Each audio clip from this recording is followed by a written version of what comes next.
আহ, দেখি কারা এসেছো, সাউন্ড ক্লিয়ার কিনা। ওয়ালাইকুম আসসালাম জেনিত আলম, হ্যাঁ ওয়ালাইকুম আসসালাম, কেমন আছো? তানজিম সালেকিন ওয়াসিম, আসসালামু আলাইকুম স্যার, কেমন আছেন? আবদুল্লাহ আমি, ওয়ালাইকুম আসসালাম, কী অবস্থা তোমাদের? শুভ দুবদে, কেমন আছো? দেখি কারা এসেছো, সাউন্ড ক্লিয়ার কিনা। ওয়ালাইকুম আসসালাম। ঠিক আছে, তাড়াতাড়ি আসো তোমরা, আমরা এখনই শুরু করব। আমি পূর্বে, হ্যাঁ sound clear, okay very good. আচ্ছা সাউন্ড ক্লিয়ার। নাজিয়া নাসরিন আসছো, তারপরে সঞ্চিতা পোদ্দার, সঞ্চিতা আসছো না? তোমাদের অনেকেই আজকে এই অধ্যায়টায় সমস্যা, দেখি কত দূরে, একদিনে শেষ হবে না। আমি হ্যাঁ ভালো আছি বাবা, তুমি কেমন আছো? শ্রেষাদ কেমন আছো? আমৃতা কেমন আছো? মজুমদার, আমি ভালো আছি। ওকে ঠিক আছে, তো আমরা শুরু করতে পারি। হ্যাঁ, তোমরা অনেকেই আসছো, যারা আসো নাই তারা সবসময় লেট কামার।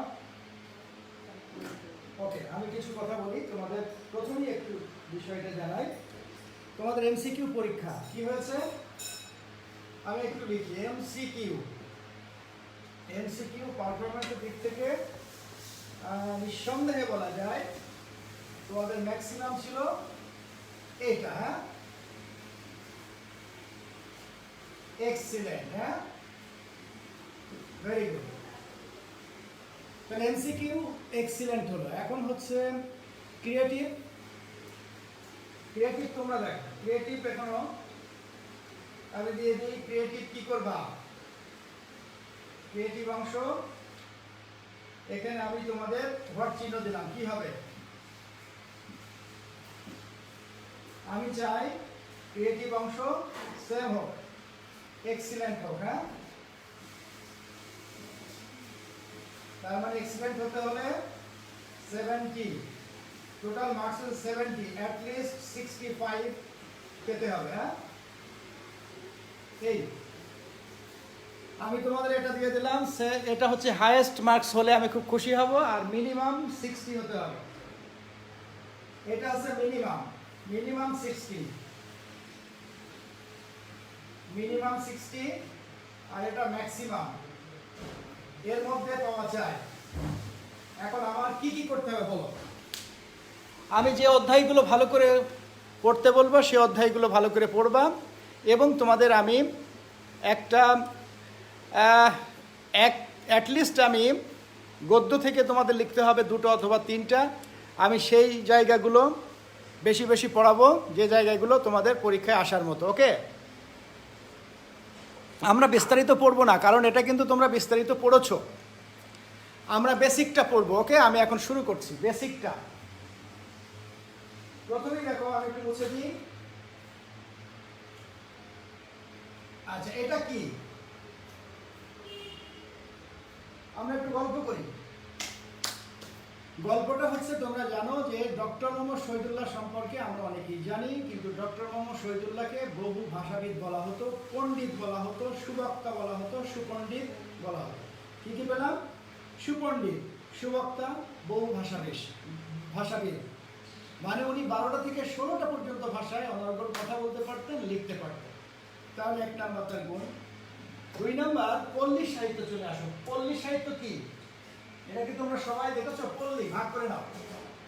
পল্লী, পল্লী ভাঙলে কি হয় জানো তো? কলল, কলল যোগ এখানে রস্বইকার, অথবা আগে পল্লী বানান দীর্ঘিকার ছিল, এই হয়ে গেল পল্লী। কলল হচ্ছে পলিমাটি ঘেরা, আস্তরণকে পল্লী বলা হয়। ঠিক আছে, পলিমাটি যেখানে আছে পল্লী। দ্বিতীয় হচ্ছে সাহিত্য। এখন সাহিত্য করলে কি হয় দেখো, সাহিত্য, সাহিত্য হচ্ছে শহীদ যোগ অন্তর্য। শহীদ শব্দের অর্থ কি দেখো? শহীদ শব্দের অর্থ হচ্ছে সম্মিলন। শহীদ শব্দ অর্থ হচ্ছে সম্মিলন। সম্মিলন মানে কি?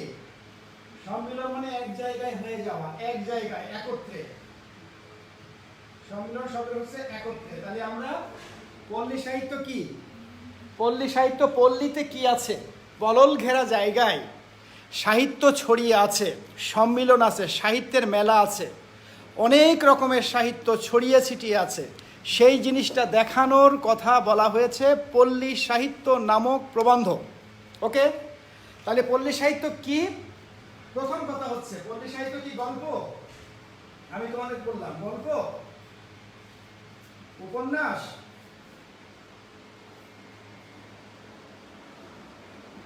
তারপরে হচ্ছে ছোট গল্প, ছোট গল্প, নাটক, হ্যাঁ কোনটা? সব উত্তর রং। একটা উত্তর হচ্ছে, এটা হচ্ছে প্রবন্ধ। কি বললাম? পল্লী সাহিত্য একটা প্রবন্ধ। ওকে, তাহলে আমাদের এইটা উত্তর, পল্লী সাহিত্য হচ্ছে প্রবন্ধ। কথা হলো প্রবন্ধ কি? প্রবন্ধের ভিতরে দুটো জিনিস থাকে, তোমরা অনেকেই জানো। প্রবন্ধের ভিতরে দুটো জিনিস থাকে আর থাকে না। কি থাকে কি থাকে না সেটা দেখো। এটা মুছে দিলাম, তাহলে মুছে দিয়ে দেখো। আমরা প্রবন্ধ লিখি, আমরা এই জায়গায় সুন্দর করে লিখি প্রবন্ধ। ওকে, প্রবন্ধ, ঠিক আছে। প্রবন্ধের মধ্যে কি কি জিনিস থাকে দেখো। প্রবন্ধের মধ্যে এক নাম্বার থাকে না, প্রবন্ধে থাকে না চরিত্র। কোনো চরিত্র খুঁজে পাবে না, এটা থাকবে না। দুই নাম্বার থাকবে না কি? দুই নাম্বার কোনো নায়ক নায়িকার চরিত্র থাকবে না। দুই নাম্বার কোনো রস থাকবে না, সাহিত্যের রস কম থাকবে, রস কম। তিন নাম্বার আনন্দ নেই। চার নাম্বার এটা হচ্ছে, এটা আসলে কোনো কল্পনা করা যাবে না, কল্পনাও নেই। তোমার বইয়ের মধ্যে কল্পনা করা যাবে না, কল্পনা এগুলো কিছুই নাই। তাহলে কিভাবে আমি লাল কালিতে কেটে দিচ্ছি? রস নেই, চরিত্র নেই, আনন্দ নেই, কল্পনাও নেই। আছে কি? তাহলে আছে কি? এখানে দেখো আছে, আমি নিচে আছে লিখে দিলাম।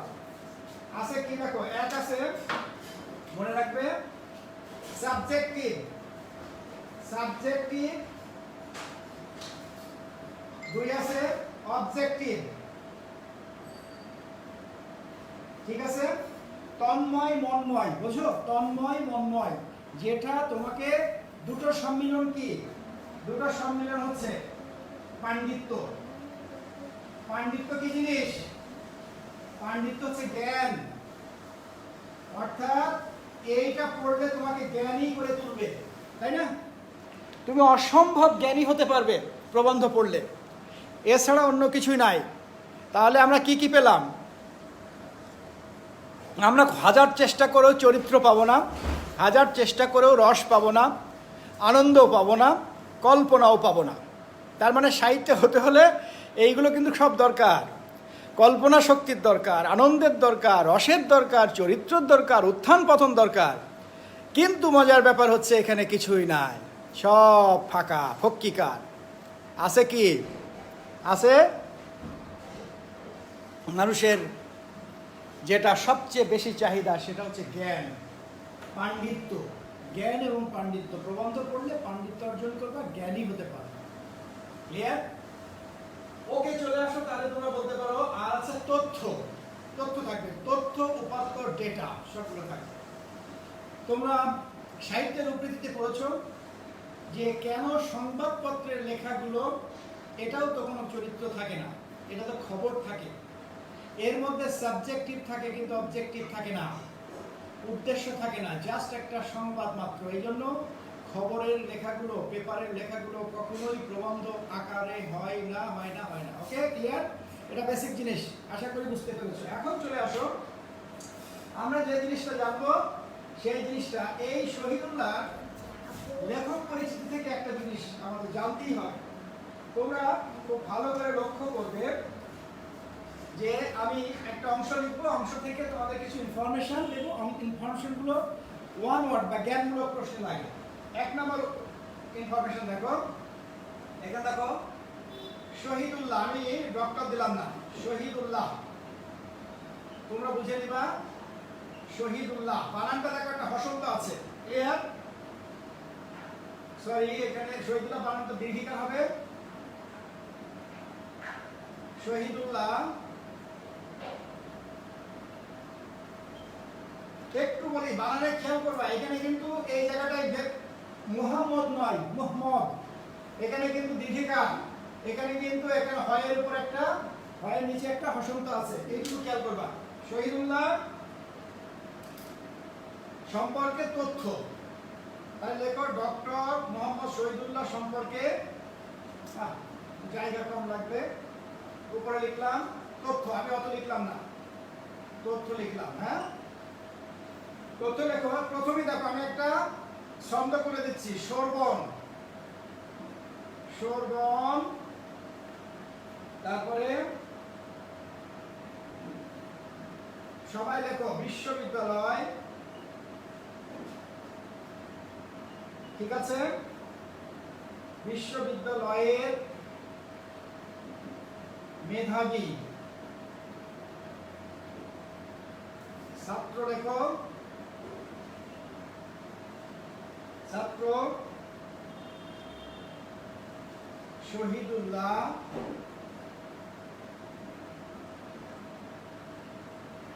ঠিক আছে?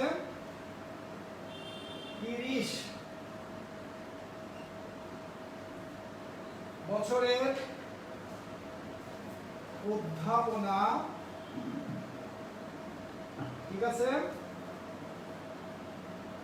অধ্যাপনা, এখানে একটা উপস্থ দাও, অধ্যাপনায় বাংলাদেশের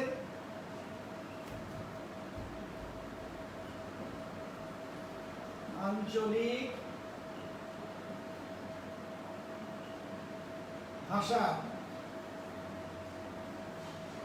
অভিধান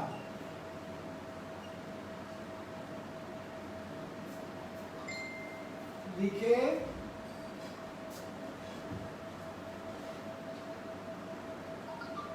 খ্যাতি অর্জন করেন। দাঁড়িয়ে দাও। শিশুদের জন্য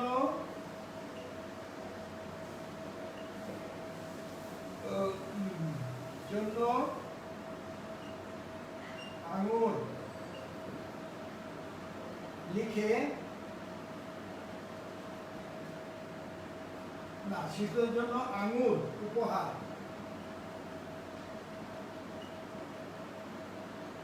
দিলে তারা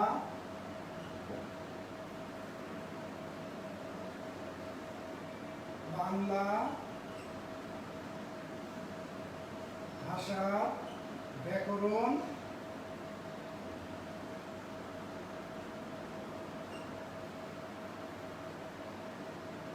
ব্যাকরণে দক্ষ হয়ে ওঠে, ঠিক আছে? শিক্ষার্থীরা এবার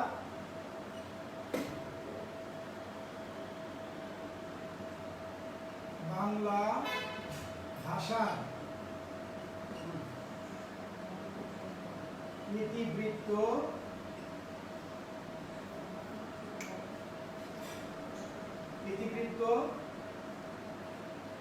শেষ করার প্রতিশ্রুতি দেন।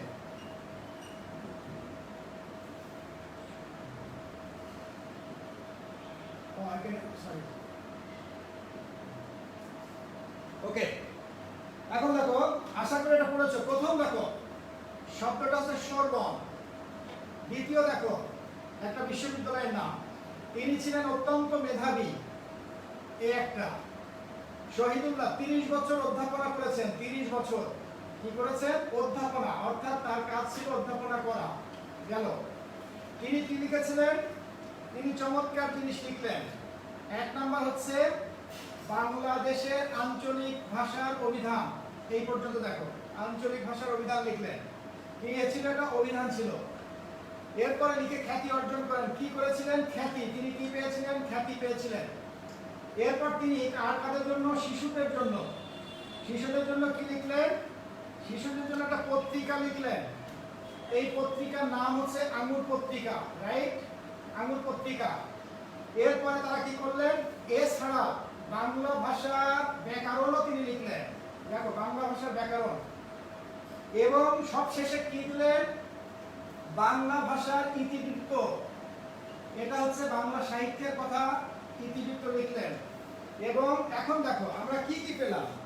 আমরা ওয়ান ওয়ার্ডের জন্য কি কি অংশ পেলাম? 1 নম্বর তথ্য, 2 নম্বর তথ্য মেধাবী ছিলেন, 3 নম্বর তথ্য 30 বছর, 4 নম্বর তথ্য তিনি অধ্যাপনা করতেন, 5 নম্বর তথ্য তিনি বাংলাদেশের আঞ্চলিক ভাষার অভিধান লিখলেন, 6 নম্বর তথ্য তিনি লিখে খ্যাতি অর্জন করলেন, 7 নম্বর তথ্য কাদের জন্য? তিনি শিশুদের জন্য লিখলেন, 8 নম্বর তথ্য কি লিখেছিলেন? আঙ্গুর একটা পত্রিকা, 9 নম্বর তথ্য তিনি বাংলা ভাষার ব্যাকরণ লিখেছিলেন, 10 নম্বর তথ্য বাংলা ভাষার ইতিবৃত্ত লিখলেন। এই সেন্টেন্সের মধ্যে, এই অনুচ্ছেদের মধ্যে 10টা অংশ আমাদের রয়েছে।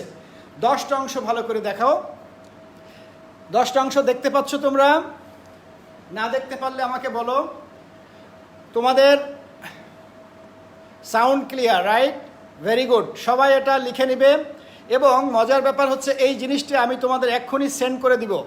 এই লেখাটা তোমাদের সেন্ড করে দিব পরবর্তীতে, যাতে তোমরা সহজে পেয়ে যাও। আগে বুঝে নাও, আমি একটা তথ্য সম্বলিত একটা প্যাসেজ লিখেছি। প্যাসেজটা তথ্য ডক্টর মোহাম্মদ শহীদুল্লাহ সম্পর্কে তথ্য আছে। তথ্যতে কি কি বলা হয়েছে আমি এখানে সংযুক্ত করার চেষ্টা করেছি। কি সংযুক্ত করার চেষ্টা করেছি? এই জায়গায় আমরা মোটামুটি 10টা তথ্য পেয়েছি। যে 10টা তথ্য সবসময় পরীক্ষায় আসে। কিসে কিসে আসে? এটা কখনো এমসিকিউ আসে, কখনো জ্ঞানমূলক কোশ্চেনে আসে। তাহলে তোমরা যদি এই তথ্যগুলো মুখস্থ করো, তোমরা যদি এই অনুচ্ছেদটা সম্পর্কে তোমাদের জানা থাকে, তাহলে কি হবে? তাহলে তোমরা সহজে এটা অনুধাবন করতে পারবে। আমি তোমাদের এই জন্য এই ফেসবুক পেজে এই অংশটা আমি পেস্ট করে দিলাম। যারা লিখতে পারবে না তারা পরবর্তীতে দেখে নেবে। হ্যাঁ, 10টা প্রশ্নের উত্তর এখানে আমি পেস্ট করে দিয়েছি। ওকে, বুঝতে পেরেছ? আমাদের একটা অনুচ্ছেদ সোরবন, এই বানানটা প্রথম দিকে ব হয়ে গেছিল।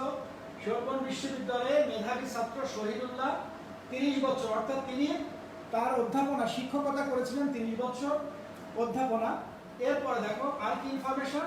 তিনি বাংলাদেশের আঞ্চলিক ভাষার অভিধান লেখেন। আমাদের সর্বপ্রথম বাংলাদেশের যে আঞ্চলিক ভাষা মানে কলোকিয়াল ল্যাঙ্গুয়েজে যে অভিধান বের হয় তিনি সর্বপ্রথম লিখেছিলেন। এই জন্য খ্যাতিমান। দ্বিতীয় বড়, এটা কিন্তু একটা অবশ্যই বড় কাজ। দ্বিতীয় কাজ দেখো, খ্যাতি অর্জন করেছিলেন। কি করে খ্যাতি? এরপর কি শিশুদের জন্য তিনি একমাত্র পত্রিকা লিখেছিলেন, যে পত্রিকার নাম আঙ্গুর। আঙ্গুর বলবো না, আঙ্গুর, আঙ্গুর, আঙ্গুর। আ উঙ্গ রয়সু র লেখা যাবে না, আ ও রয়সু র, আঙ্গুর পত্রিকা লিখে তিনি কি করেছিলেন? এরপর দেখো তিনি আরেকটা ব্যাকরণ লিখেছিলেন, বাংলা ভাষার ব্যাকরণও তিনি লিখেছিলেন। এরপর তিনি বাংলা ভাষার ইতিবৃত্ত, যেটা বাংলার ভাষা সাহিত্যের যে তার ইতিহাস, তার সংস্কৃতি, অন্যান্য জিনিসগুলো তুলে ধরেছেন। ক্লিয়ার হয়েছে? সাধু স্যার আপনি অনেক ভালো। কে এটা? শুভদীপ দে। আচ্ছা বাবা, তোমরাও অনেক ভালো। হ্যাঁ, তোমরা অনেক ভালো নাম্বার পেয়েছো, অনেক বেশি নাম্বার পেয়েছো। আমি অনেক খুশি। এবং এই ক্রিয়েটিভ মার্কসে যদি তোমরা 65 নাম্বার পাও তাহলে আমি অনেক খুশি হব। ঠিক আছে? আমি কিন্তু অনেক খুশি, এবং তোমাদের যা যা করার দরকার আমি তাই করব। কিন্তু এই পরীক্ষায়, সৃজনশীল পরীক্ষায় ভালো করতেই হবে। ওকে, গেল। এখন চলে আসো। এখন মজার জিনিস দেখো, এখন আমি বলবো এটা কি। আচ্ছা, ভেরি গুড। তোমরা স্কুলের অনুষ্ঠান দেখেছো? অনেকগুলো অনুষ্ঠান দেখেছো, রাইট? আমাদের নবীন বরণ অনুষ্ঠান হয়, তোমাদের সামনে হবে। তারপরে বাৎসরিক ক্রীড়া প্রতিযোগিতা অনুষ্ঠান হয়। তারপরে বিভিন্ন অনুষ্ঠান, দেখো আমাদের জাতীয় দিবসগুলো অনুষ্ঠান হয়। আচ্ছা, এই অনুষ্ঠানে আমরা কোনো অতিথি থেকে নিয়ে আসি? হ্যাঁ, নিয়ে আসি। এবার আমাদের এনেছিলাম আমাদের শিক্ষামন্ত্রী মহোদয়কে। এনেছিলাম তো? এনেছিলাম। আচ্ছা, গুড। উনি একটা ভাষণ দিয়েছিলেন এই ভাষণটা। তো এই ভাষণটা যদি আমরা লিপিবদ্ধ করি এরকম একটা সুন্দর প্রবন্ধ হয়ে যায়। এখন ক্লিয়ার হয়েছে? Very good. তাহলে মনে রাখবে আমাদের ডক্টর মোহাম্মদ শহীদুল্লাহ বহু ভাষাবিদ বা পণ্ডিত, উনি এক সময় ময়মনসিংহে গিয়েছিলেন। ময়মনসিংহে যাওয়ার পর উনি দাওয়াত করেছিলেন প্রধান অতিথি হিসেবে। তো প্রধান অতিথি হিসেবে যখন গিয়েছিলেন তখন তাকে কিছু বলতেই হবে। প্রধান অতিথি কি বলবেন? তো ওই জায়গায় একটা সম্মেলন ছিল, সাহিত্য সভা সম্মেলন। তো ভেরি গুড, সাহিত্য সম্মেলন উঠলেন। ওটার পরে উনি আদ্যপান্ত প্রথম থেকে শেষ পর্যন্ত যে কথাগুলো বলেছিলেন এই কথাগুলোই কিন্তু তোমার পল্লী সাহিত্যের কথা, যা যা বলেছিলেন। এখন কি বলেছিলেন? মজার ব্যাপার, উনি কি শিক্ষা বিষয়ে বলেছিলেন? না। উনি কি রাস্তা সংস্কারের জন্য বলেছিলেন? সেটাও কিন্তু না। উনি কি কোনো সায়েন্স ফিকশনের কথা বলেছিলেন? নো। উনি কি কোনো আমাদের দেশের শিল্প কল কারখানা অথবা ময়মনসিংহকে উন্নতি করতে হবে বলেছিলেন? কিচ্ছু বলেননি। কিন্তু উনি বলেছিলেন কি, ওনার যে জন্য ডেকে নিয়ে যাওয়া হয়েছিল, কি জন্য? সাহিত্য সভায় ডেকে নিয়েছে। তো একজনকে আমি যদি সাহিত্যের সভায় ডেকে নিয়ে গিয়ে কিছু বলতে বলি, উনি সাহিত্য নিয়েই বলবেন, তাই তো? তাই ঘটনা ঘটেছিল। উনি সাহিত্য নিয়ে বলেছেন। এই সাহিত্য নিয়ে কি কি বলেছেন আমি 8টা 10টা বাক্য বলে তোমাদের বোঝাবো। তার আগে উনি অনেকগুলো ব্যক্তির নামকরণ করেছেন। আমাদের প্রত্যেকটা ব্যক্তি আমাদের অন্তরে গেঁথে আছে, আমাদের জানতে হবে। এইগুলো আমি লিখবো না, তোমরা ভালো করে কানটা সোজা করে শুনবে। এখন উনি প্রথম বললেন যে বাংলাদেশের যে সাহিত্য, এই সাহিত্যকে কম্পেয়ার করেছেন বিশ্বের দরবারে কম্পেয়ার করেছেন কি? উনি প্রথম বলেছেন বাংলার অলিতে গলিতে সাহিত্য ছড়িয়ে আছে। কোন ধরনের সাহিত্য? জ্ঞান সঙ্গীত হতে পারে। তারপর উনি বলছেন যে আমার পল্লীর গ্রামে গঞ্জে যে পাখিদের গান শোনা যায় এটাও একটা সাহিত্য। নুপুরের শব্দ শোনা যায়, সাহিত্য। মেয়েরা কলস নিয়ে নদী থেকে পানি আনতে গেলে শব্দ হয়, এটাও সাহিত্য। আবার পাতার মর্মর শব্দ, অর্থাৎ শুকনো পাতার উপর দিয়ে হেঁটে যাচ্ছ একটা শব্দ হচ্ছে, সেটাও তুমি সাহিত্য বলেছেন। বিভিন্ন পাখির ডাককে উনি সাহিত্য বলেছেন। তারপরে সাহিত্য বলেছেন যে আমাদের মুখ থেকে, রাখাল থেকে শুরু করে, রাখালের পিঠা গাছের কাহিনী থেকে শুরু করে অনেকগুলো কথা বলেছেন। এই কথা বলতে গিয়ে তিনি প্রথম কি বললেন? তিনি বললেন এটা আমার লিখতে হবে, লেখার পরে ব্যাখ্যা করব, ব্যাখ্যা করার পর আমরা কি করব? আমরা ব্যক্তিগুলো সম্পর্কে জানবো। ওকে, তাহলে আমরা আগে এই লাইনগুলো ব্যাখ্যা করব। 1 নাম্বার লাইন আমি তাহলে মুছে দিলাম, সবাই আশা করি লিখে নিয়েছো। ওকে, এখন দেখো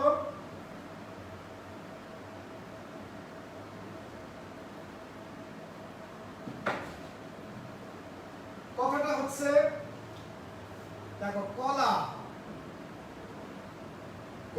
রুয়ে না কেটো পাত তাতেই কাপড়, তাতেই ভাত। ওকে, কি কি শব্দ আমাদের সমস্যা হচ্ছে? 1 নাম্বার সমস্যা হচ্ছে রুয়ে। 1 নাম্বার সমস্যা কলা গাছ, এটা ব্যানানা, কলা গাছ। কেটো, কেটে ফেলা। পাত, কলার চারা গাছ, অর্থাৎ কলার পানি দিয়ে চারা গাছ হয়। এই ধরো একটা কলা গাছ, একটা কলা গাছ আমি বপন করলাম, ঠিক আছে? এর পাশ দিয়ে অনেকগুলো কলা গাছ হয়, এইগুলো পাত বলা হয়, পাত। এই পাত, তাতেই কাপড়, তাতেই ভাত। কি হলো ব্যাপারটা? দেখো, আমরা খুব দরিদ্র ছিলাম, আমরা খুব অসহায় ছিলাম। বেশিরভাগ মানুষই গ্রামে বসবাস করতো এবং তাদের ভাত কাপড়ের খুব অভাব ছিল। তাদের একবেলা ভাত হলে যেন তারা মহা আনন্দে দিন কাটাতে পারত। তো আমাদের শহীদুল্লাহ তার ভাষণে বলেছিলেন যে কলা গাছ যদি তুমি বপন করো, মানে কলা গাছ যদি তুমি জমিতে পুঁতে রাখো, এই কলা গাছের পাশ দিয়ে যে অন্যান্য ছোট ছোট পাত বেরোবে, কলা গাছ বেরোবে, তুমি যদি এই কলা গাছ না কাটো তাহলে সারা বছরের জন্য তোমার ভাত কাপড়ের অভাব হবে না। ক্লিয়ার হয়েছে? একটা কলা গাছ তুমি বললে, দেখবা প্রতি বছর অনেকগুলো কলা গাছ হবে। একটা কলা গাছের প্রথম কলা হলো, আর কলা একবারই কিন্তু কলা কলা হয় একটা গাছে। ওই গাছটা কেটে ফেললে পাশের গাছ আর তুমি কাটবা না। তাহলে কি হলো, একটা গাছই তুমি রোপণ করেছো, কিন্তু সারা বছরের কি কলা গাছ, এই যে কলা হচ্ছে, তুমি এগুলো বিক্রি করে ছোটখাটো আর কি ভাত কাপড়ের অভাবটা পূরণ হবে, কারণ তখন আমাদের চাহিদা ছিল কম। ক্লিয়ার? তো এই যে আমরা এই অংশটা পেলাম, এই অংশটা ভালো করে খেয়াল করো। এখন হ্যাঁ কেটো। আচ্ছা এটা দেখো, এটা সবচেয়ে ব্যাপার হচ্ছে আমরা এই জায়গাটায়, এটা কে জানো, একজন এটাকে আমরা বলি খনার বচন। এটার নাম হচ্ছে, তোমরা মনে রাখবা, খনার বচন। এটা ভালো করে দেখো, খনা, খনার বচন। আচ্ছা খনা কে এটা? খনাকে ছিল? খনা হচ্ছে ইন্ডিয়ান একজন, অর্থাৎ আদি ইন্ডিয়ানের একজন মহিলা জ্যোতিষী, একজন জ্যোতির্বিজ্ঞানী বা জ্যোতিষী। তার নাম ছিল খনা। তিনি একজন মহিলা ছিলেন। তিনি এই উক্তিটি করেছিলেন, এবং এই উক্তিটার সাথে আমাদের পূর্বপুরুষের যথেষ্ট মিল আছে। আমাদের পূর্বপুরুষের অভাবে ছিল, তাদেরকে উপদেশ দিয়েছেন এই বচনের মাধ্যমে। এটা কিন্তু একটা বচন, খনার বচন। এবং তিনি বললেন, তোমরা কলা গাছটাও তোমরা কখনোই কাটবে না। না কাটলে কি হবে? না কাটলে তোমার এখানে ভাত কাপড়ের অভাব হয়ে যাবে। ক্লিয়ার? নাম্বার 1 মনে রাখবে। দ্বিতীয় অংশ দেখো, দ্বিতীয় একটা অংশ দেখো, এটা কাদের, খুব খেয়াল করবে। এই অংশটা কাদের আছে? তুমি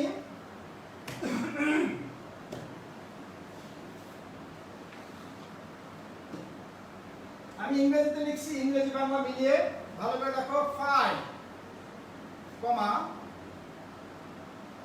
তারপরে দেখো এফ আই ই ফিও, তারপর দেখো এফ ও এইচ, তারপর দেখো এফ ইউ এন।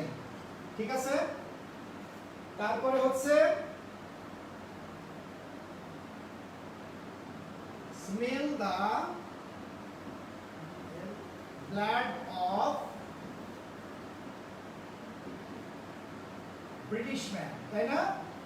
ওকে, এটার সাথে দেখো আমরা কি বললাম, 5 smell the blood of British man, smell the blood of British man. ঠিক আছে? 5 smell the blood of British man. Clear? Bangla করো, ভালো করে দেখো। হাউ মাও খাও।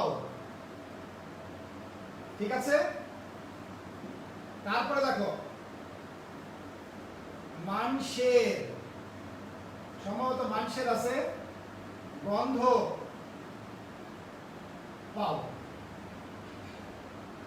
মানুষের বলতে গেলে, মানুষের বলতে বোঝানো হয়েছে শব্দটা মানুষের দেয়া আছে, আমি আর মানুষের দিলাম না, এখানে মানুষের দেয়া আছে, মানুষের গন্ধ পাও। ওকে, এখন দেখো ভালো করে মনে রাখবে। কি মনে রাখবে? হাউ মাউ খাও, মানুষের গন্ধ পাও। এখন বলো কোনটা আগে, তোমরা বলো, তোমাদের সিদ্ধান্ত কি, আগে কোনটা? 5 smell the blood of British man, এটা আগে? কোনটা আগে আবিষ্কার হয়েছে? কোনটা আগে শুরু হয়েছে? এটা কি আমরা ফার্স্ট পেয়েছি, না এটা ফার্স্ট পেয়েছি? কোনটা বলো তোমরা, তোমাদের সিদ্ধান্ত কি? সিদ্ধান্ত হচ্ছে কেউ বলতে পারবে না। সিদ্ধান্ত হচ্ছে আমরা কেউ জানি না, আসলেই জানি না। কেন জানি না? এটা তো আমরাও বলতে পারি যে হাউ মাউ খাও, মানুষের গন্ধ পাও, this is the first time. আমি, কেউ একজন ইংরেজ বলবে, এখন দেখো ইংরেজরা কি বলবে, ইংরেজরা বলবে এটাই আগে, 5 smell the blood of British man, এটা ইংরেজরা বলবে, কারণ ইংরেজের ঐতিহ্য, বলবে এটা আমাদের ঐতিহ্য, এটা হচ্ছে ফার্স্ট টাইম। আমরা বলবো, বাঙালিরা বলবো না, হাউ মাউ খাও, মানুষের গন্ধ পাও, আমি সেই আমার দাদার কাছ থেকে শুনেছি। আমার দাদা বলবে, আমি তার দাদার কাছ থেকে শুনেছি। আমার বাবারা বলবেন আমি আমার দাদার কাছ থেকে শুনেছি, আমরা বলবো আমি আমার দাদার কাছ থেকে শুনেছি, আমাদের সন্তানরা বলবে সে তার দাদার কাছ থেকে শুনেছে। তার মানে দেখো ইনহেরিটেড, আমরা কিন্তু এই শব্দগুলো এই অংশগুলো গেটিং ইনহেরিটেড, আমরা একটা প্রজন্ম থেকে আরেকটা প্রজন্ম পেয়ে যাচ্ছি, তাই তো? তাহলে ইংরেজরা কি তারাও বলতে পারে। এখন মজার ব্যাপার হচ্ছে ডক্টর মোহাম্মদ শহীদুল্লাহ বলতে চেয়েছেন যদি কিনা আমাদের এই জিনিসগুলো লেখা থাকতো, আমাদের একটা বালাম থাকতো, আমাদের একটা ফোকলার সোসাইটি থাকতো, আমাদের একটা একাডেমি থাকতো, তাহলে তো আমরা বলতে পারতাম এটা এত সালে প্রতিষ্ঠিত হয়েছে, এত সালে এটা তৈরি করা হয়েছিল। এটা আমাদের ডক্টর মোহাম্মদ শহীদুল্লাহর উদ্দেশ্য হচ্ছে এই দেশে একটা ফোকলার সোসাইটি করা। তার উদ্দেশ্য হচ্ছে এই দেশে কেন আমাদের অনেক সাহিত্য আছে, সাহিত্যের জন্য ভান্ডার আছে, সাহিত্যকে ধরে রাখার সংরক্ষণ করার কোনো অবস্থা আমাদের নেই।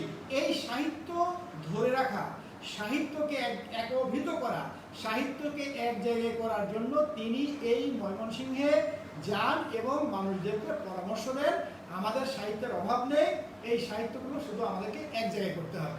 এরপরে তিনি না ব্যাখ্যা করছেন শহরের সাহিত্য এবং নাগরিক সাহিত্য এবং পাড়াগাঁয়ের সাহিত্য বিশ্লেষণ করেছেন, সেটা পরে আসে। ওকে, এ পর্যন্ত ক্লিয়ার হয়েছে?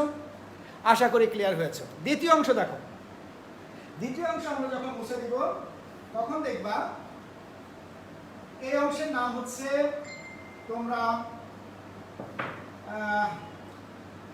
শুনেছ কিনা যে এটা অবশ্যই তোমাদের জানা থাকবে। দেখো রোদ হচ্ছে,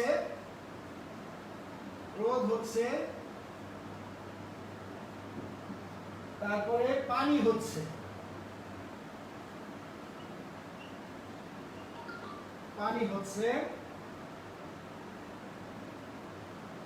খেক শিয়ালের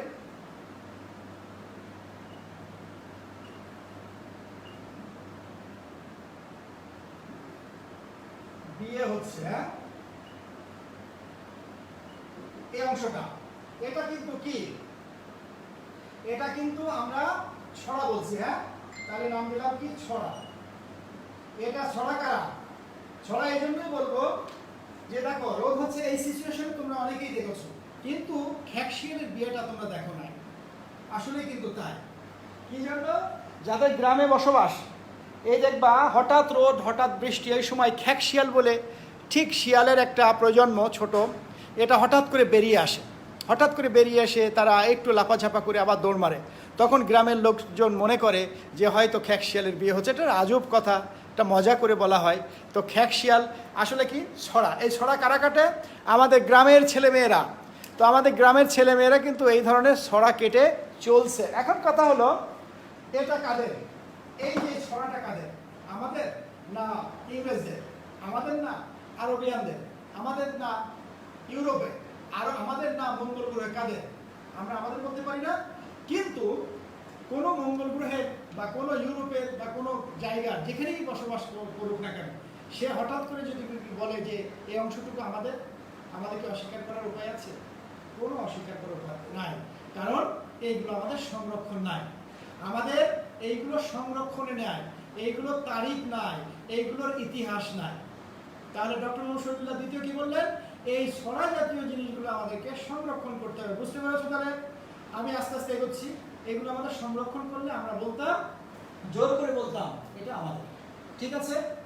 ওকে, আশা করি তোমরা এই জিনিসটা বুঝতে পেরেছো যে যদিও রোদ এবং বৃষ্টির সময় খেক শিয়ালের বিয়ে হয় না, এটাই হচ্ছে কথা, কিন্তু ছড়া আমাদের গ্রামের ছেলেমেয়েরা এই ধরনের ছড়া কেটে তারা মজা করতো। ক্লিয়ার? তো আশা করি বুঝতে পেরেছো। এরপরে চলে এটা কিন্তু একটা লম্বা প্রবন্ধ, একটু সময় লাগবে, একদিন আমি শেষ করতে পারবো না, আরেকটা দিন ক্লাস লাগবেই, কিচ্ছু করার নাই যদি ভালোভাবে বোঝাতে হয়। ক্লিয়ার? তারপর দিন ক্রিয়েটিভ করাবো। এখন চলে আসো, আমরা এটা মুছে দিচ্ছি। এটা মুছে দেওয়ার পরে আমরা আরেকটা জায়গায় চলে যাই, সেটা হচ্ছে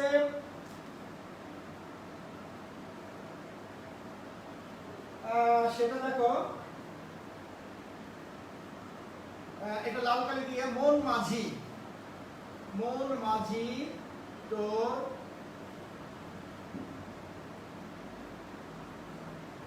বৈঠা নেড়ে। আমি আর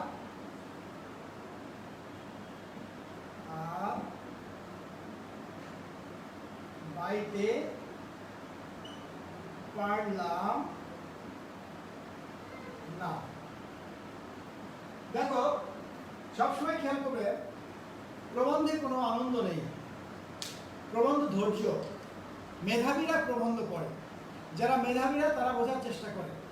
কিন্তু সাহিত্যের মধ্যে মননশীলতা, তুমি সাহিত্যে যদি আনন্দ খুঁজে পাও, প্রবন্ধের মধ্যে আনন্দ পাবে না, জ্ঞান পাবে। আমি আগেই বলেছি যে যারা জ্ঞানী হতে চাও তারা প্রবন্ধ বেশি বেশি পড়বে, কারণ প্রবন্ধ শুধু জ্ঞান। আর যারা রোমান্টিক হতে চাও তারা সাহিত্যের যে কোনো কবিতা পড়তে পারো, উপন্যাস পড়তে পারো, নাটক পড়তে পারো, সমস্যা নাই। কিন্তু প্রবন্ধের বেলায় তোমাকে মন স্থির রাখতে হবে, তোমার মাথাটা টঙে চড়াতে হবে। টঙে চড়া বোঝো? সবচেয়ে ব্রেনটা তোমাকে কুল রাখতে হবে, সবচেয়ে খাটাতে হবে। তুমি হঠাৎ করে আসলে একটু আমোদ করে চলে যাবা, সাহিত্যের এই প্রবন্ধের ক্ষেত্রে কোনো লাভ হবে না। প্রবন্ধ যখন বই পড়া দেখো খুব কর্কশ, শিক্ষা মনুষ্যত্ব দেখো সাংঘাতিক কর্কশ, অনুরূপভাবে কোনো মজা পাবা না। অনুরূপভাবে এখানেও কিন্তু তাই। কিন্তু যতটুকু সম্ভব আমরা ইনফরমেশনগুলো একটু কালেক্ট করার চেষ্টা করছি, দেখবো একটু ভালো লাগবে। এবং এটা থেকে কিন্তু তোমাদের পরীক্ষায় আমি দিবই এবং তোমার ফাইনালও পরীক্ষায় আসবে। ওকে, এটা চলে আসো। মন মাঝি, তোর বৈঠা নেড়ে আমি আর বাইতে পারছি না। মন মাঝি কে? বৈঠা তো বোঝো, আমি আর বাইতে পারলাম না। এখন দেখো, এই মন মাঝি এটা ভাটিয়ালি, মুর্শিদি, রাখালি। আমাদের দেশে কিন্তু একসময় ইংরেজি গানের ব্যান্ডের ছড়াছড়ি ছিল না। তোমরা জানো এখন ওই জেমস, আয়ুব বাচ্চু অনেকেই আছেন যাদের তোমার এই যে ব্যান্ড সঙ্গীতের কারণে আমরা পাড়া গায়ের শিল্পগুলো হারিয়ে ফেলেছি। সেই ধরনের শিল্পকে যদি আমরা না মনে করি যে আমরা গ্রামে আমাদের কোনো শিল্প নেই, তাহলে আমাদের ভুল হবে। এই যে মন মাঝি তোর বৈঠা নেড়ে, গ্রামের একজন সামান্য মাঝির মুখ থেকে এই কথাটা এসছে, মন মাঝি তোর বৈঠা নেড়ে আমি আর বাইতে পারলাম না। মজার ব্যাপার না?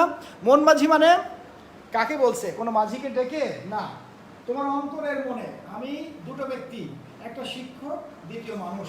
আমি শিক্ষকতা করতে করতে আমি হাঁপিয়ে উঠেছি, তখন আমি আমাকে বলছি। অর্থাৎ একটা মানুষের মধ্যে দুটো সত্তা থাকে, একটা তার কর্মের সত্তা আর একটা সে নিজে ব্যক্তি। তো ব্যক্তিটা কি? ব্যক্তিটা রক্ত মাংসের একটা মানুষ। তুমি একজন ব্যক্তি, কিন্তু তোমার অন্য একটা নাম আছে, তুমি ছাত্র বা ছাত্রী। আমি একটা ব্যক্তি, একজন প্রফেশনাল, একজন ডক্টর কি সে মানুষ একজন, এরপরে তার প্রফেশন। তাহলে একটা সত্তার মধ্যে দুটো সত্তার অবস্থান। এই মাঝির মধ্যে সেই আরেকটা মানুষ আছে, সেই মানুষকে বলছে আমি সারাদিন কাজ করতে করতে ভালো লাগছে না, আমি এখন আর পারছি না, বৈঠা, আমি আর বৈঠা পেতে পারছি না, কাজ করতে পারছি না। এই মুর্শিদি, ভাটিয়ালি বা রাখালি গানের মধ্যে আমাদের সামান্য মাঝির মধ্যেও কিন্তু এরকম চেতনা শক্তি ছিল। আমাদের ডক্টর মোহাম্মদ শহীদুল্লাহ তাই বলেছেন যে আমাদের সাহিত্যের কম কোথায়, আমরাও তো এই রাখালের মধ্যে, এই অশিক্ষিত মানুষের মধ্যে, পাড়াগাঁয়ের মানুষের মধ্যে, এই অসৃষ্ট মানুষের মধ্যেও কিন্তু এত সুন্দর সুন্দর সাহিত্য লুকিয়ে আছে। সুতরাং আমাদের বাংলা ভাষাকে, বাংলা সাহিত্যকে কেউ অবমূল্যায়ন করুক, এটা কিন্তু কখনোই হবে না। বিশ্বের দরবারে কিন্তু বাংলার অবস্থান অত্যন্ত তীক্ষ্ণ, বাংলার অবস্থান অত্যন্ত শক্ত এবং বাংলার ভিতটাও মজবুত, এটা দেখাতে চেষ্টা করা হয়েছে। ওকে, গেল। এরপরে দেখো আরেকটা জায়গায় আছে, তোমরা ওটা আমি নাইবা বললাম, না বললেও হবে, এক হাত বললাম, 12 হাত সিং, এটা না বলে আমরা অন্য জায়গায় চলে যাব। এখন অন্য জায়গাটায় যাওয়ার আগে আমি কিছু ব্যক্তির নাম করব। এখন আমার কথা হলো এইগুলো আমরা পেয়েছি। এখন আরও এক্সট্রা কিছু বইয়ের বাইরে বলি। আমরা ধরো রবীন্দ্র সরোবরে পয়লা বৈশাখে বিভিন্ন ধরনের গান, এটা কিন্তু আমাদের সাহিত্যের একটা অংশ। আবার কেউ একতলা নিয়ে এগিয়ে যাচ্ছে, এটা সাহিত্যের অংশ। তাহলে অনেকগুলো সাহিত্যের অংশ আছে। সাহিত্যের অংশগুলো যখন থাকে তখন সেই অংশগুলোকে আমাদের এক জায়গায় করতে হবে, তাহলে আমাদের কি হবে, বাংলা সাহিত্য উজ্জীবিত হবে এবং ভান্ডার বলে পরিচিত হবে, তাই তো? আচ্ছা, আমরা এটাও পেলাম। কিন্তু শহীদুল্লাহ, ডক্টর মোহাম্মদ শহীদুল্লাহ কি বলতে চেয়েছেন? ওনার শেষ উদ্দেশ্য কি ছিল? শেষ উদ্দেশ্য হচ্ছে, প্রথম উদ্দেশ্য বললে, দেখো তোমরা যারা বাঙালি, তারা নিজেদেরকে বাঙালি বলে যে অনেক নিচে আসো, তোমাদের ভাষার নাম বাংলা, এই বলে তোমরা অনেকেই ঘেয় প্রতিপন্ন নিজেদেরকে করো না। তুমি তোমার সাহিত্যের দিকে তাকিয়ে দেখো, অসম্ভব রকমের জ্ঞান ভাণ্ডার সাহিত্যের মধ্যে ছড়িয়ে আছে। এই ছড়িয়ে থাকা অবস্থায় তিনি কি বললেন? তিনি বললেন, তখন কিছু উদাহরণ দিলেন। এই উদাহরণ দেওয়ার মধ্যে তিনি বললেন যে দেখো, এগুলো আমাদেরকে সংরক্ষণ করতে হবে। কি করতে হবে? সংরক্ষণ। কেন? মনে করো তোমরা অনেকেই গিফট অফ দি মেজাই পড়েছো, ওই যে জিম এবং টেলার নাম শুনেছো। জিম কি পেয়েছিল? বাই ইনহেরিটেড একটা ঘড়ি পেয়েছিলেন, ঘড়ি। আর টেলার ছিল লম্বা চুল। তো জিম খুব শখ করে বলতো যে এটা সে পূর্বপুরুষ থেকে পেয়েছে। তাহলে এই পূর্বপুরুষ থেকে পেতে পেতে পেতে সে জিম পর্যন্ত চলে এসেছে। আসার পরে শেষ পর্যন্ত যদিও তার স্ত্রীর ভালোবাসার জন্য সে এটা বিক্রি করে দেয়, সেটা আলাদা ব্যাপার। কিন্তু সে এই যে একটা ঘড়ি পেয়েছিল তার অনেক পূর্বপুরুষ ধরে ধরে, কিন্তু সে এটা আটকে রেখেছিল। তো আমাদের কি করা উচিত? আমাদেরও পূর্বপুরুষ থেকে যা কিছু পেয়েছে অত্যন্ত সযত্ন করে আমাদের রেখে দিতে হবে। ধরো তোমার বাবা, একেবারে খোলামেলায় বলি, তোমার দাদা বিবাহ করতে গিয়ে যে শেরওয়ানি পরেছিলেন, ওই শেরওয়ানি দেখবা তোমার গ্রেট গ্র্যান্ডফাদার থেকে পেয়েছিল, ওটা যত্ন করে রেখেছিল। তোমার দাদা মারা গেছেন, তোমার বাবা যখন বিয়ে করতে যান তখন দেখবে ওই শেরওয়ানি পরেছিলেন। আবার তোমাকে যখন বিবাহ দিয়ে দেবে, ছেলেদের ক্ষেত্রে বলছি, তখন দেখবে তোমাকে ওই শেরওয়ানি পড়ছে। এবং তোমার ছেলে যখন বিবাহ করতে যাবে তখনও দেখবে শেরওয়ানি পড়ছে। তার মানে কি? উত্তরাধিকারী সূত্রে পেয়েছো, এটা যত্ন করে রেখেছো। শহীদুল্লাহ ঠিক এই কথাটাই বলেছেন। ডক্টর মোহাম্মদ শহীদুল্লাহ বলেছেন, তোমার এরকম শেরওয়ানির মতো গ্রামগঞ্জে অসংখ্য পরিমাণ গান বলো, যাত্রা গান থেকে, পালা গান থেকে, ভাটিয়ালি, মুর্শিদি, প্রবাদ, প্রবচন সব ছড়িয়ে ছিটিয়ে আছে, কিন্তু কোথায় আছে তুমি এটা ধারণা করতে পারছো না। এই জন্য তিনি বলছেন এক জায়গায় করো, সংরক্ষণ করো। আমাদের জাস্ট পরামর্শ দিয়েছেন সংরক্ষণ করার জন্য। তার দ্বিতীয় পরামর্শ দিয়েছেন সেগুলোকে তার মান সম্পর্কে আমাদেরকে ওয়াকিবল করার জন্য, আমাদেরকে জানানোর জন্য। ক্লিয়ার? যাতে আমরা গর্ববোধ করি যে মনমাঝি তোর বৈঠানে রে, বা এই 5 এর থেকে কোনো অংশে আমাদের হাউমাউ খাও, মানুষের গন্ধ পাও, কোনো রকমই কম অংশের না, এরাও মূল্যবান। অন্যদিকে চলে যায় আরেকটা, দেখো যে আমাদের দেশে খুব প্রচলিত আরব উপন্যাসের আলীবাবা 40 চোর, সবাই জানো। এটা কখনো টেলিভিশনে দেখেছো অথবা পড়েছো। এটাকে আরব উপন্যাস বলা হয়। আলীবাবা এবং তোর 40 চোরের কাহিনী বলা হয়েছে। এটা ভারত, এটা হচ্ছে আরবের কিন্তু একটা আরব উপন্যাস।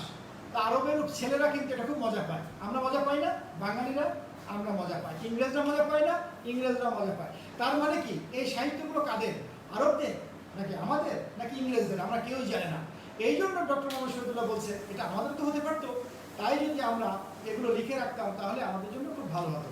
অন্য জায়গায় চলো, আরেকটা জায়গা তোমরা দেখো, ল্যাম্পস ফ্রম শেক্সপিয়ার। এটা আলাউদ্দিনের আশ্চর্য প্রদীপ। তোমরা অনেকেই জানো আলাউদ্দিন একজন গরিব মানুষ ছিল। তারপরে সে হঠাৎ করে একটা আশ্চর্য চেরাগ পেল, মানে প্রদীপ পেল। যে প্রদীপকে যা বলছে তাই হচ্ছে। তাহলে এরপরে সে অনেক বড় লোক হয়ে গেল। তাহলে সেই আলাউদ্দিন কাদের? আমাদের আলাউদ্দিন নাকি আরবের আলাউদ্দিন নাকি ইংরেজদের আলাউদ্দিন? আমরা কিন্তু কেউ জানি না। কিন্তু এটা আমরা সবাই জানি যেটা আরবের আলাউদ্দিন। এটা আমাদেরও হতে পারত। ক্লিয়ার? তাহলে আমরা কিভাবে জোর করতে পারতাম? যদি কিনা এই গল্পের কোনো ইতিহাস থাকতো, এই গল্পটা বা এই অংশগুলো সংরক্ষণ করার জন্য আমাদের যদি কোনো কোষাগার, সোসাইটি থাকতো, সেই সোসাইটির নাম কি? Folklore society. তাহলে আমরা পয়েন্টে আসলাম। পয়েন্টটা কি? ডক্টর মোহাম্মদ শহীদুল্লাহ বলেছেন আমাদের পৃথিবীতে কোথাও আছে কিনা জানি না, বাংলাদেশে তৈরি করতে হবে। কি তৈরি করতে হবে? আমেরিকার মতো। কি? Folklore society. নামটা অবশ্যই শুনেছ। ফোকলোর সোসাইটি কি? একটা সোসাইটি। কিসের সোসাইটি? একটা সংঘ। কিসের সংঘ? একটা জায়গা, স্থান নির্ধারণ করা। এই স্থানটাই স্বেচ্ছাশ্রমের ভিত্তিতে, কেউ কোনো টাকা নেবে না। একটা মনে করো একটা অফিস, আমরাও কিন্তু অফিসটা করেছি কোথায়? বাংলা একাডেমি। এখন কিন্তু আমাদের আছে বাংলা একাডেমি, আমরা তৈরি করেছি স্বাধীনতার পরবর্তীতে। ওই কি, আমি ধরো রাজশাহীতে গেলাম, রাজশাহীতে ঘুরতে ঘুরতে একটা আঞ্চলিক কোনো শব্দ পেলাম, শব্দটা এনে আমার কাজ হচ্ছে বাংলা একাডেমিতে পৌঁছে দেওয়া। ওই বাংলা একাডেমি একটা সংঘ হিসেবে কাজ করবে, আমাদের পুরাতন ঐতিহ্যগুলো ধরে রাখবে। আমাদের পুরাতন ঐতিহ্যগুলো ওই জায়গায় কি করে বালামে সাজিয়ে সাজিয়ে রাখবে, যাতে আমাদের পরবর্তী প্রজন্ম এসে তাদের এই সাহিত্য সম্পর্কে আরও বেশি বেশি জানতে পারে। এটাই হচ্ছে ডক্টর মোহাম্মদ শহীদুল্লাহর উদ্দেশ্য, যে তোমাদের ফোকলার সোসাইটির মতো এরকম সোসাইটি তৈরি করতে হবে এবং বিভিন্ন জায়গায় ছড়িয়ে ছিটিয়ে সাহিত্যগুলো এক জায়গায় করতে হবে। এবং এক জায়গায় করলে দেখবা আমাদের সাহিত্য অনেক স্ট্রং, আমাদের সাহিত্য অন্যান্য সাহিত্য থেকে অনেক এগিয়ে আছে। এই কথাটা জোর গলায় বলার জন্যই পল্লী সাহিত্য ওই ময়মনসিংহে গিয়ে তিনি এই ভাষণটা দিয়েছিলেন। ক্লিয়ার? আমরা ক্রিয়েটিভে যাব অন্যদিন, কিন্তু তার আগে কিছু ব্যক্তির নাম আমি বলবো। ব্যক্তির নামগুলো ভালো করে খেয়াল করবা, এটা তোমার বাস্তব জীবনে লাগবে, সবসময় লাগবে, এবং এটা আমাদের নট মোর দেন 10 মিনিটসের মধ্যে হয়ে যাবে। সবাই স্থির হয়ে থাকবা, এই নামগুলো অবশ্যই খাতা কলমে লিখে রাখবে। ওকে, 1 নম্বর নাম আমি এক এক কালি দিয়ে লিখবো। 1 নম্বর নাম দেখো, এটা হচ্ছে কালো কালি দিয়ে লিখি। এখানে যে নামটা পাবা দেখে রোমা রোলা, এটা নামটা সবাই শুনেছো, একটা চন্দ্রবিন্দু আছে, রোমা রোলা। ইংরেজিতে নাম হয় রোমান রোল্যান্ড। ক্লিয়ার? রোমা রোলা। প্রথম হচ্ছে প্রশ্ন থাকতে পারে ইনি কে? ইনি কিন্তু খুব মজার একটা মানুষ। ইনি নোবেল পেয়েছিলেন। কি নোবেল? নোবেল পেলেন কি রবীন্দ্রনাথের নোবেল পান বা নোবেল পুরস্কার পান কত সালে জানো? 1915 সালে। রবীন্দ্রনাথ কত সালে? 1913 সালে পেয়েছিল। অর্থাৎ 1915 সালে পেয়েছিলেন নোবেল। কিসের জন্য পেয়েছিলেন জানো? খুব মজার একটা গ্রন্থের জন্য। যে মজার গ্রন্থের নাম হচ্ছে, দেখো এটার নাম যা ক্রিস্টফ। যা, এখানে একটা চন্দ্রবিন্দু আছে, ক্রিস্টফ কয়লা করা রশি গ্রন্থ। ওকে, গেল। রোমা রোলা, ইংরেজিতে রোমান রোল্যান্ড। ইনি কি? ইনার কেন এখানে এনেছেন? ইনার নামকরণ কেন করা হয়েছিল? কারণ উনি আমাদের দেশের অনেকগুলো পালার নায়িকার দেখে, অর্থাৎ আমাদের দেশে তো ঐতিহ্য নিয়ে অনেক পালা হয়েছে, যাত্রা হয়েছে, যাত্রা পালা, এই কোন এক নায়িকার দেখে উনি খুব প্রশংসা করেছিলেন। এই জন্য ওনার নামটা এসছে। কি নাম হলো? রোমারোলা। পরীক্ষায় কি আসতে পারে? রোমারোলা কত সালে নোবেল পুরস্কার পেয়েছিলেন? 1915 সালে।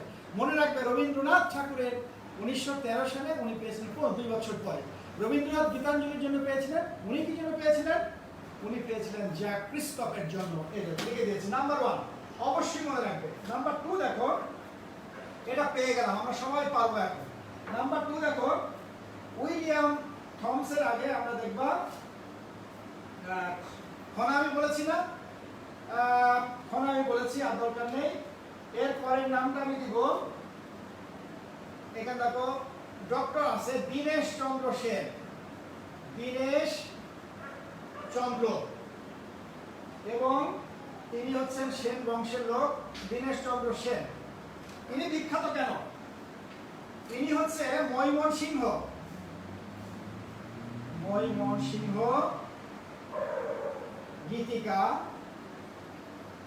গীতিকার সংগ্রাহক।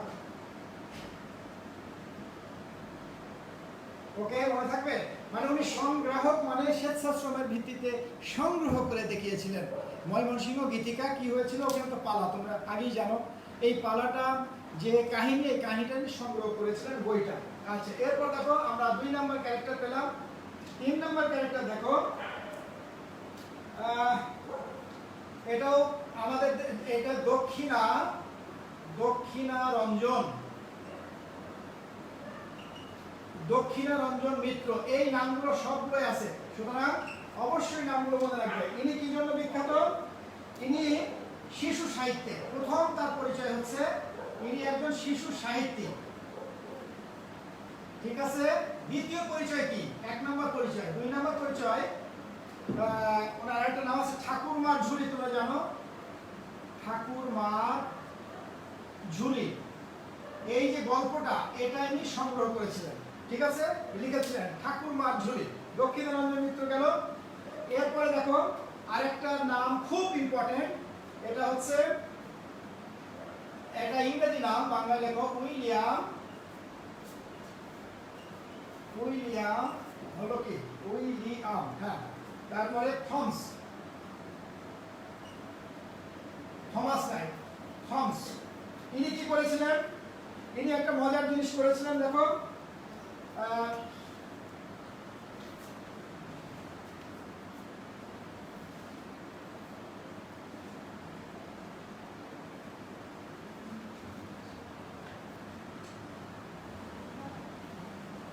ওকে, উইলিয়াম থমস ফোকলার সোসাইটি যে সংঘটা উনি প্রতিষ্ঠা করেছিলেন।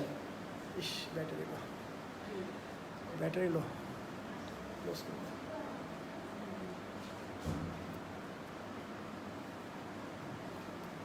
তাহলে দেখো এই ব্যক্তিগুলো অবশ্যই সবগুলো কিন্তু 1 নম্বরের জন্য, জ্ঞানমূলকের জন্য ইম্পর্টেন্ট। এর পরের অংশ দেখো, আরেকটা দেখো মনসুর বয়াতি। হ্যাঁ, এটাও তোমরা নাম মনে রাখবে, মনসুর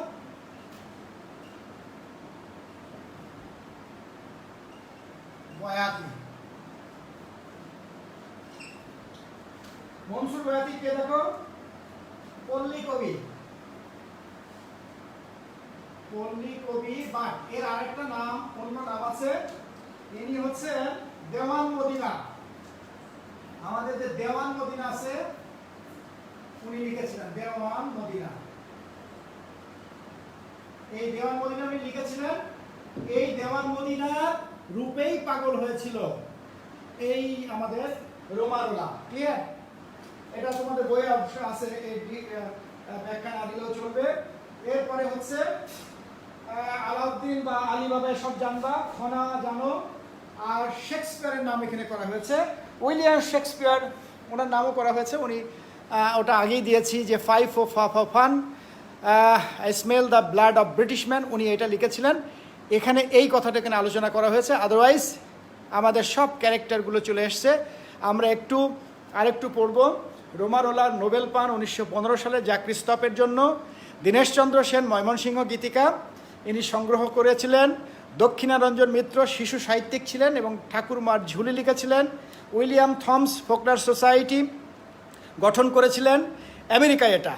মনসুর বয়াতি পল্লী কবি ছিলেন, দেওয়ান মদিনা লিখেছিলেন। আর রোমারোলা দেওয়ান মদিনার রূপে সৌন্দর্যে মুগ্ধ হয়েছিলেন। এই হচ্ছে বেসিকগুলো। আর এছাড়া আমি যেগুলো নাম লিখলাম না সেগুলো তোমরা জানো। আলী বাবা সম্পর্কে তোমাদের বলতে হবে না। আলী বাবা আরব উপন্যাসের একটা চরিত্র। তারপরে হচ্ছে তোমার, আমি বললাম যে আলী বাবার পরে আরেকটা নাম দিলাম হচ্ছে তোমার আরেকটা চরিত্রের নাম আমি করেছি, আমার এই মুহূর্তে মনে হচ্ছে না, সেটা হচ্ছে আলাউদ্দিন। আলাউদ্দিনে তোমরা জানো আশ্চর্য প্রদীপের কথা বলা হয়েছে, এটাও আরব উপন্যাসের একটা কাহিনীর কথা এখানে বলা হয়েছে। তো সব মিলিয়ে এই চরিত্রগুলোর সন্নিবেশ আছে। এখন কথা হলো, তুমি বলতে পারো যে স্যার আপনি প্রথমেই বললেন যে কোনো চরিত্র থাকবে না, এতগুলো চরিত্র কেন? প্রশ্ন হতে পারে। এই প্রশ্নের উত্তর আমি দিয়ে দিচ্ছি। মনে রাখবে, চরিত্র নিয়ে বিশ্লেষণ, চরিত্রের উত্থান পতন, চরিত্রের বাঁক, চরিত্রের একেবারে ক্লাইম্যাক্স, চরিত্রের ট্র্যাজেডি, এগুলোই বর্ণনা নেই, এগুলো বর্ণনা করা যাবে না। কোনো স্পেসিফিক অর্থাৎ তথ্য আনার জন্য কোনো চরিত্রকে নিয়ে আসা যেতে পারে। আমি এখন বলবো বাংলাদেশ স্বাধীনতার জন্য আমাদের বঙ্গবন্ধু নাম আনতেই পারি, জাতির পিতা আনতেই পারি, এটা প্রবন্ধ হয়ে যাবে। তার মানে আমি কিন্তু এখানে জাতির পিতার পুরো জীবন থেকে শেষ পর্যন্ত আমি বর্ণনা করছি না। বললে কি হতো, সেটা কিন্তু জীবন কাহিনী হয়ে যেত। আর এই প্রবন্ধের ভিতরে এইরকম কোনো ইঙ্গিত নিয়ে আসা যাবে না, কোনো ব্যক্তি সম্পর্কে আদ্যপান্ত বলা যাবে না। শুধু ইনফরমেশনের জন্য তার সেই চরিত্রগুলো তোমার সম্মুখে আসতে পারে, সেই চরিত্রগুলো আমাদের সামনে চলে এসেছে। ঠিক আছে, এই চরিত্রগুলো সামনে আমরা এসেছে এবং আমরা একের পর এক বর্ণনা দিয়েছি। ক্লিয়ার? এখন আমরা এই বর্ণনাগুলো, এই চরিত্রগুলো দেখুন, প্রত্যেকটা চরিত্র তুমি মনে রাখবে। ওকে? আর যেগুলো করা হয়েছে সেগুলো তোমাদের বর্ণনা হয়েছে, একটু থাকলেও তোমরা একটু লিখে নাও।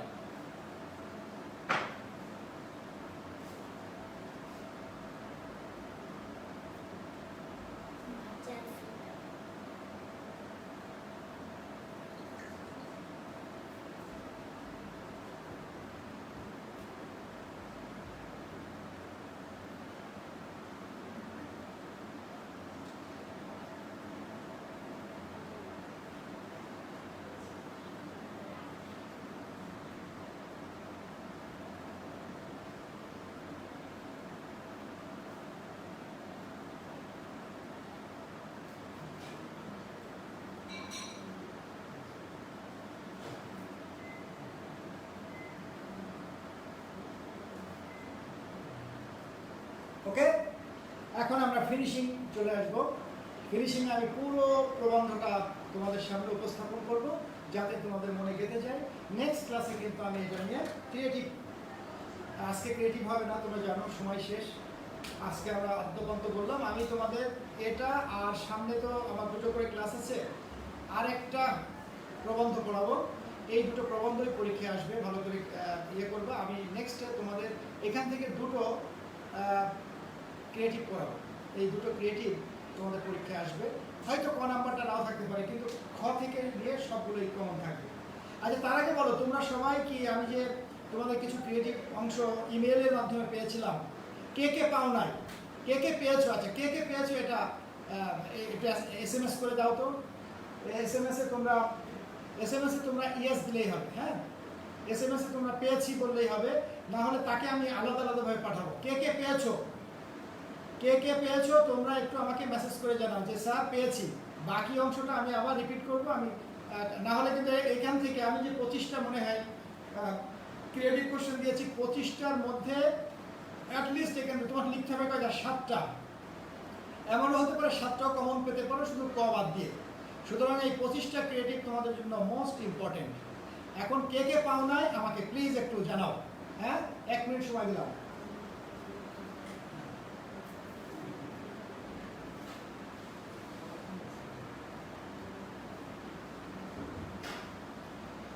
ওকে,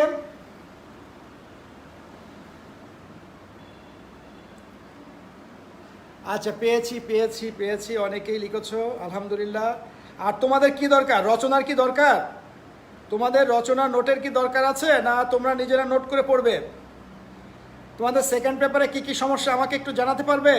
তাহলে ওই অনুযায়ী কিন্তু আমি ক্লাস নিতে পারতাম। সেকেন্ড পেপারে কোনো সমস্যা আছে কিনা একটু বলতে পারবা? কোনো সমস্যা নেই? সেকেন্ড পেপারে কোনো সমস্যা না থাকলে তাহলে আমরা ফার্স্ট পেপারের জন্যই যুদ্ধ করব নাকি?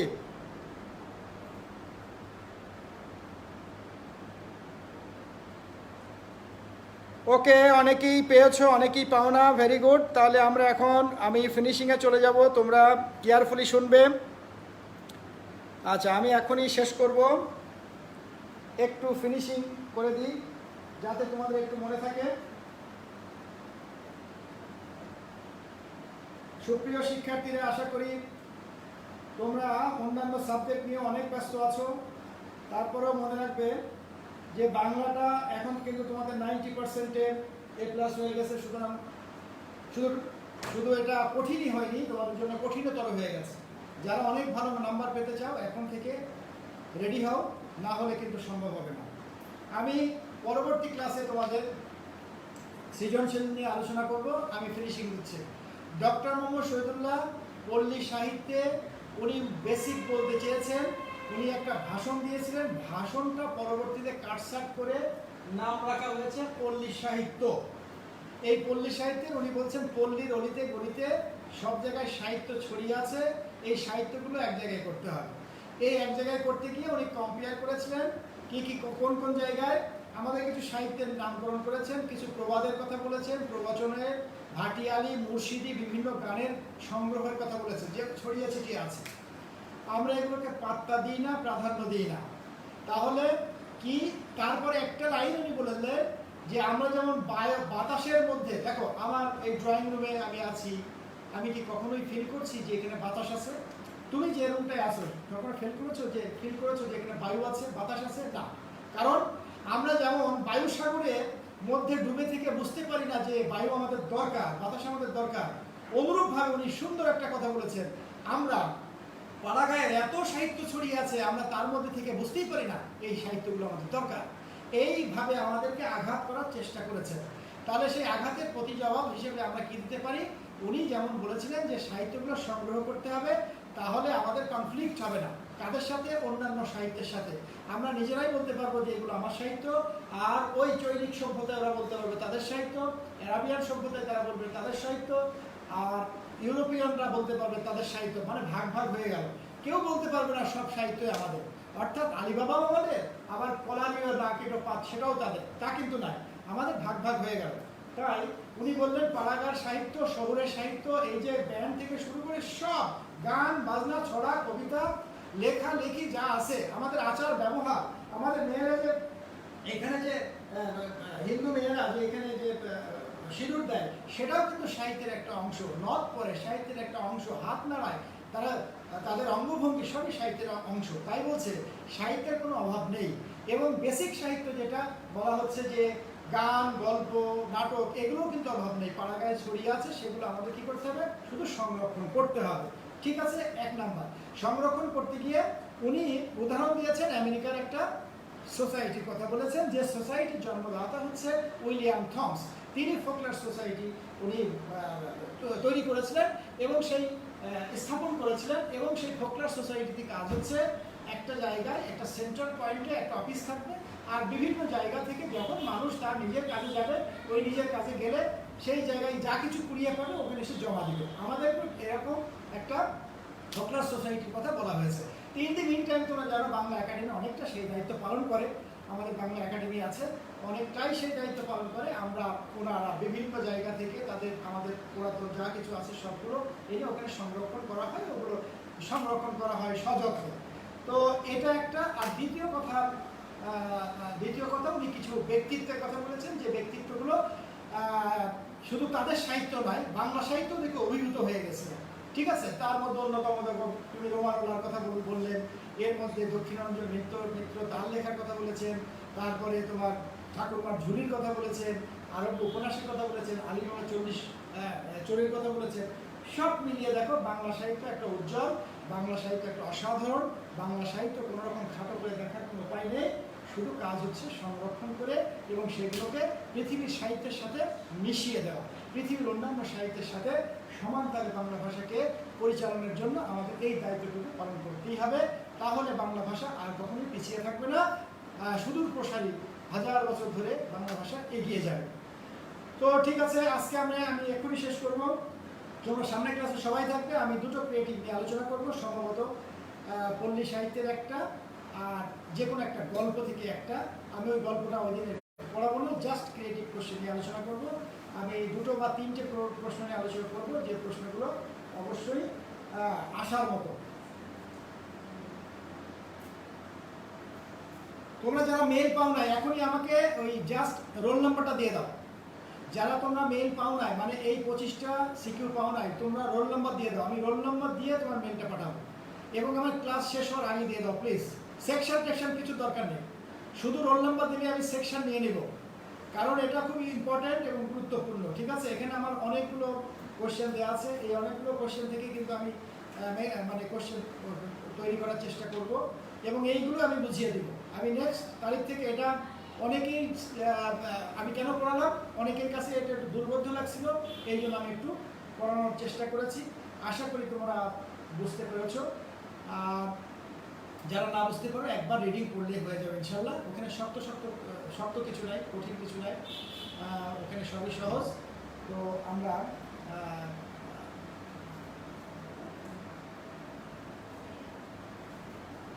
আমি কি অপেক্ষা করবো? তোমরা রোল নাম্বারটা দিয়ে দিবে? হ্যাঁ, তোমরা রোল নাম্বার দিতে থাকো। তো ঠিক আছে, সবাই বাসায় থাকবে, ভালো থাকবে, খোদা হাফেজ, বাই বাই।